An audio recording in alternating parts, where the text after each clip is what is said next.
Dodger Stadium, Sunday night, top of the ninth inning. Blake Trinan on the mound.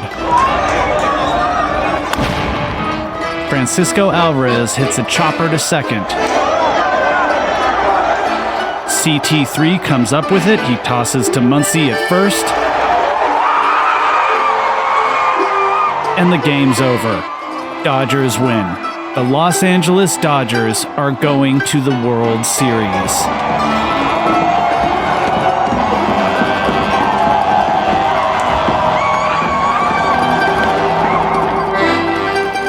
Welcome to Dodger Blue Dream Daily. I'm Richard Parks III. It's Monday, October 21st, 2024. The Los Angeles Dodgers are the champions of the National League. I don't love the Dodgers because they win. I love them because I love baseball. I loved playing it when I was a kid growing up in Los Angeles. I loved collecting the cards. I loved memorizing the stats on the back of the cards.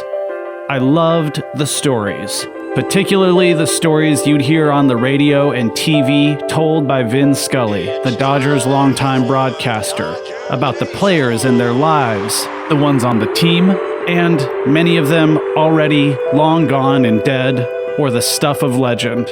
I loved learning the history of the game, a history that was being added to year after year, each time a season that could be consumed from start to finish like a good book.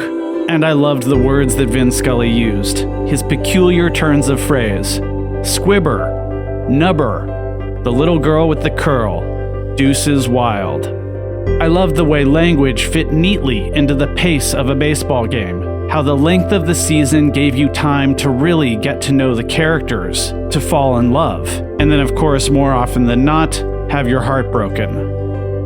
And all these years later, I still love the Dodgers for the same reasons, but also because they represent something constant in a life experience that is ephemeral. I know that long after I die, there will be men wearing white, blue, and red uniforms, standing on grass, wearing little leather mitts, trying to hit a round ball with a wooden bat. The hardest thing to do in sports, and that's comforting. Because they are so giant, the Dodgers make me feel small. But they're like me. They play the game that I played, and they fail a lot while trying.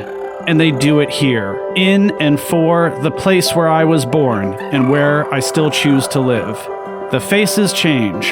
The stories are different from year to year, but there are always stories, and they tend to hit the same emotional notes. But this year, things are slightly different. We don't usually get to see the Dodgers make it this far. They don't always win the National League pennant, but last night, I got to see them do that in person for the first time ever, and I'll never forget it. I don't love the Dodgers because they win, but it's impossible not to love it when they do. And now, the Dodgers are going to the World Series. They are one of just two teams left, the best of the best. It's the ultimate ending to the story of a season in the starkest contrast imaginable. Los Angeles versus New York City. Coast against coast. Superstar against superstar.